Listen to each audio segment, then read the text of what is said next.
Niko berkata dengan suara yang dalam, "Jangan khawatir, aku akan menyelesaikan masalah ini."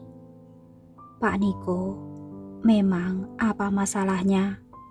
Pandu merasa bahwa dia sudah hampir mengetahui kebenarannya, tetapi jika Niko tidak mengatakan apapun, maka dia tak akan dapat menelusurinya.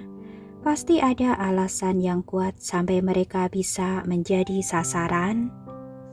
Entah bagaimana Pandu merasa bahwa masalah ini tidaklah sesederhana itu. "Baiklah," Pandu mengangguk. "Pak Niko, jika itu memang dikarenakan oleh kami, tolong beritahu apa kesalahan kami. Apa kamu masih memiliki pekerjaan lain yang harus diselesaikan? Apa kamu ingin ikut pulang bersamaku? Kakakku hampir pulang kerja sekarang." Niko menutup file itu dan mengangguk. "Ayo, kita pergi. Kita jemput dia dulu."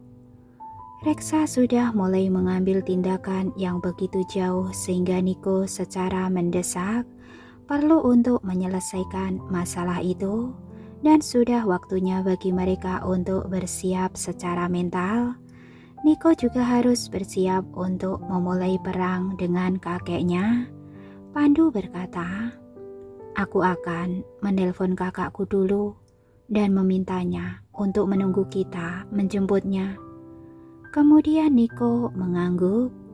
Telepon berdering dan ketika akan berakhir, Tiara menjawab sebelum dia bertanya dengan cemas, "Pandu, apa kamu baik-baik saja?" "Aku baik-baik saja, Tiara. Ada apa?" Jantung Pandu terasa berhenti berdetak. Dia tidak memberitahukan kakaknya tentang Surya yang datang menemuinya. Jadi kenapa dia menanyakan hal itu begitu dia menjawab? Suara Tiara sedikit bergetar saat bertanya, "Apakah Surya datang mencarimu?"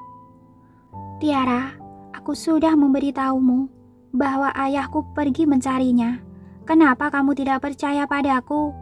Jika dia sudah aman dan baik-baik saja sehingga dapat menelponmu, itu berarti dia sudah tahu untuk bersikap dengan benar, dan seharusnya dia juga sudah menyerahkan apa yang memang harus diserahkannya. Perusahaannya sudah diambang kebangkrutan. Mengapa kamu masih bertanya-tanya? Oh ya, kamu juga harus memintanya untuk mengembalikan barang-barang yang sudah dia ambil." Suara seorang wanita terdengar samar-samar di ujung telepon. Sementara di sekitar terdengar berisik seperti ada banyak orang di dekatnya. Pandu menangkap beberapa kata dan wajahnya pun menjadi pucat. "Tiara, di mana kamu? Apakah Sofia sedang bersamamu?" Tiara tidak menjawab pertanyaannya, dia malah menjawab, "Pandu, aku baik-baik saja. Apakah kamu baik-baik saja?" Tiara sangat mengetahui sikap Surya yang kasar. Jika pria itu memang berniat untuk mengambil perangkat lunaknya, dia pasti akan memukuli Pandu lagi. Mereka menolak untuk membantu Surya sebelumnya, jadi kali ini dia mungkin akan membalas dendam karena kejadian yang terakhir kali. Itu berarti Pandu akan kesulitan dalam menghadapinya. Pandu pun tak ingin membuat kakaknya menjadi semakin khawatir. "Tiara, aku baik-baik saja. Aku akan mencarimu sekarang. Cobalah mengulur waktu untuk beberapa saat. Aku akan segera ke sana." Pandu langsung menutup telepon.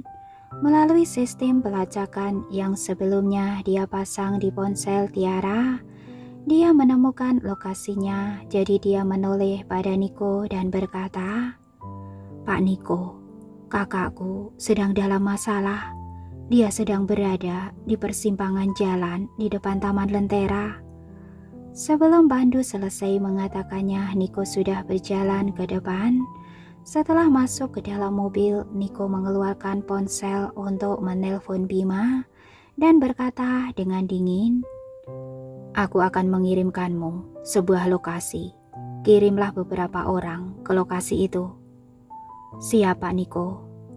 Mengetahui kalau sesuatu pasti telah terjadi pada Tiara, Bima pun tak ragu lagi ketika dia segera mengatur beberapa pengawal untuk bergegas ke lokasi yang dikirimkan oleh Niko.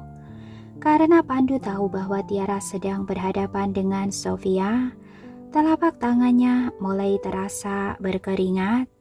Setiap anggota keluarga Romario lebih sulit untuk dihadapi daripada yang lainnya, dan tak satu pun dari mereka merupakan orang yang baik. Sofia khususnya adalah seorang wanita yang kejam.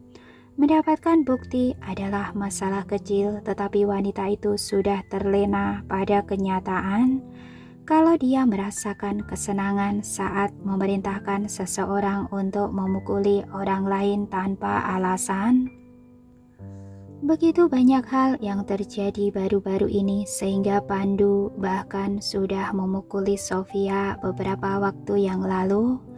Namun kali ini dia datang untuk menemui Tiara. Jadi Sofia lebih sulit untuk dihadapi karena dia sudah membuat persiapan.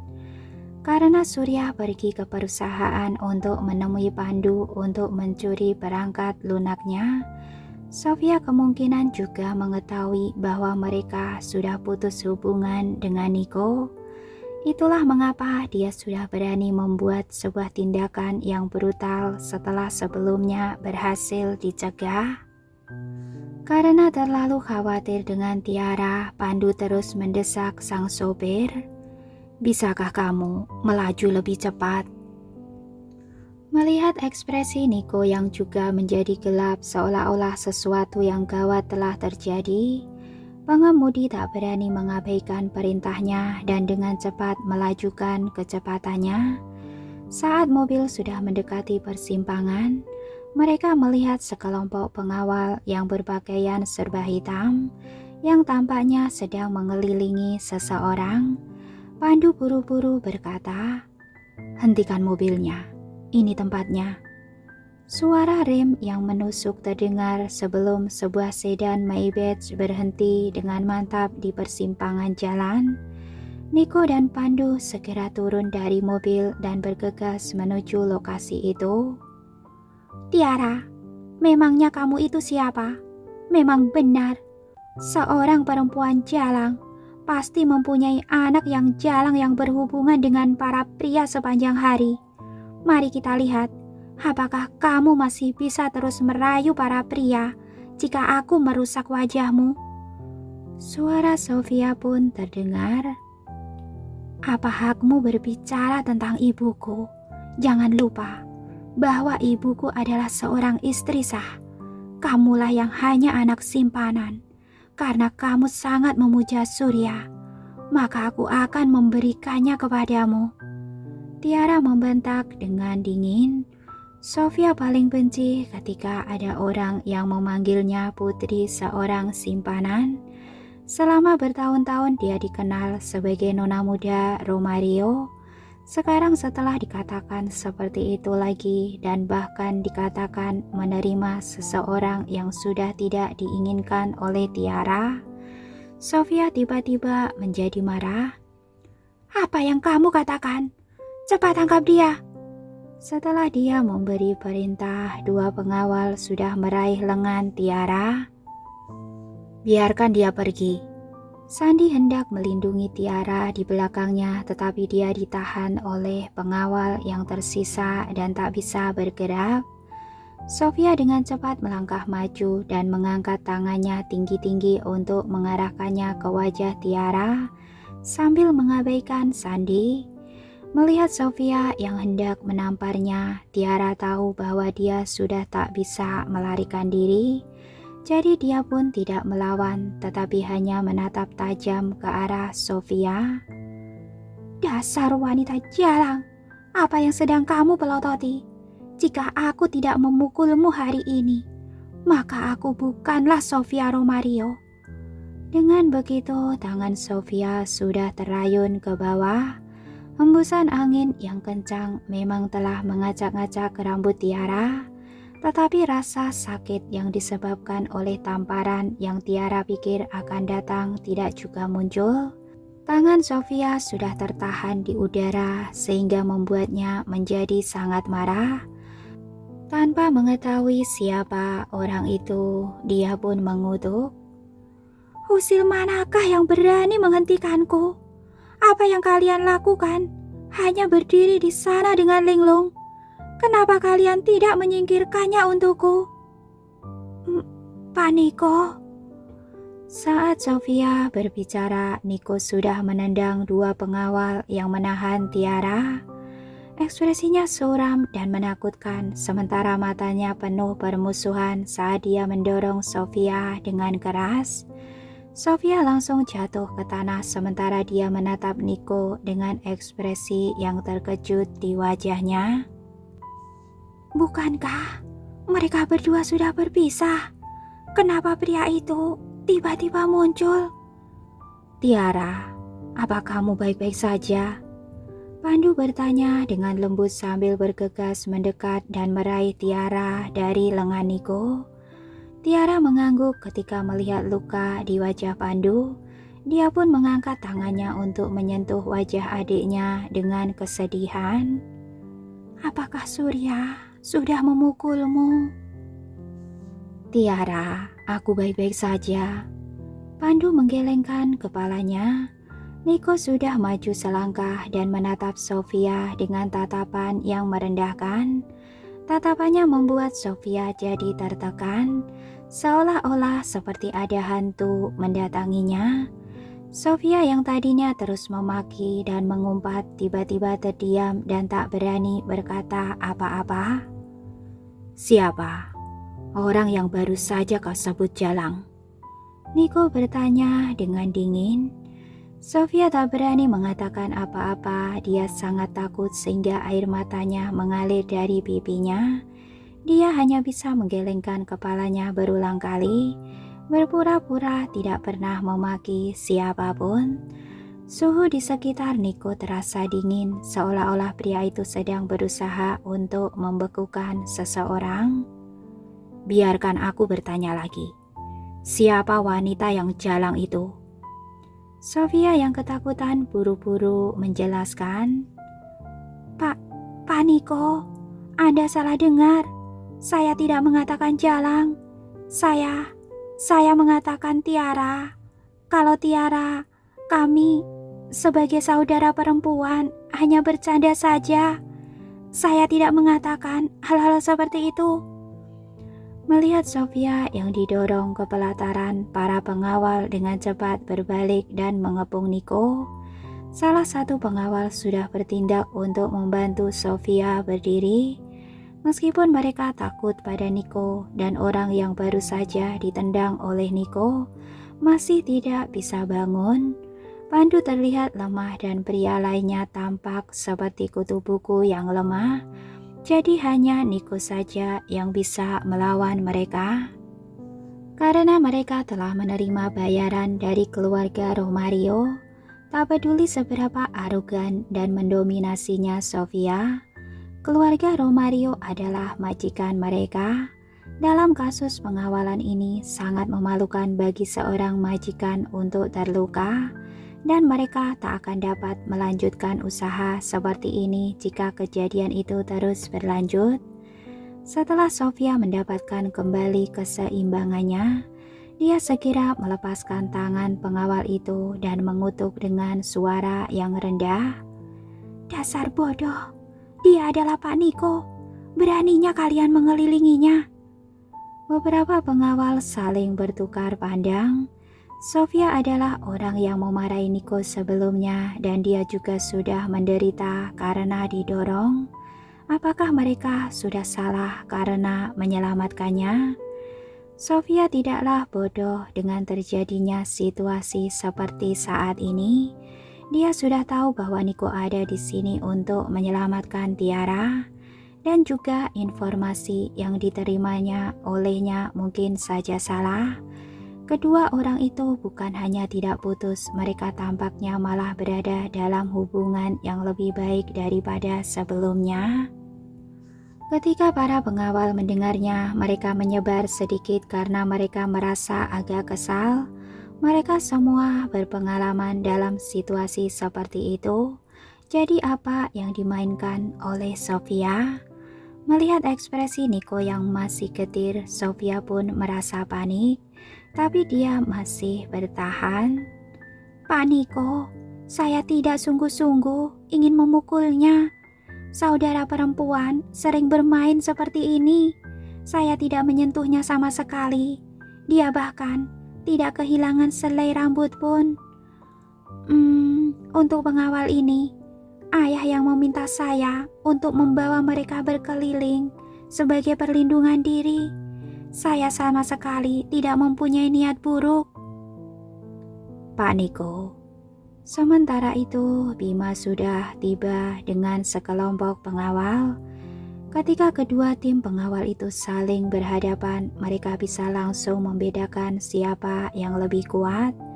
Para pengawal Sofia yang awalnya merasa sombong dan perkasa itu segera kempes seperti balon karena mereka bahkan tak punya kesempatan untuk melawan sebelum mereka ditundukkan.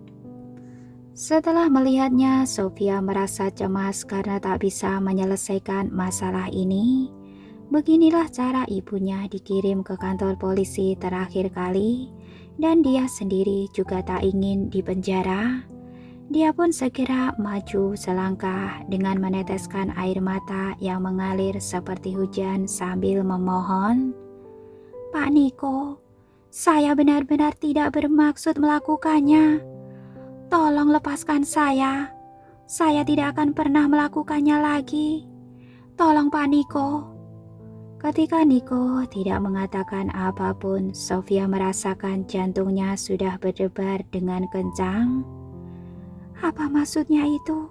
Apakah dia akan membiarkanku pergi? Yang mengejutkannya, Niko langsung menoleh ke arah Tiara. "Bagaimana? Kamu ingin menyelesaikannya?" Tiara, kamu kan sudah mengenalku.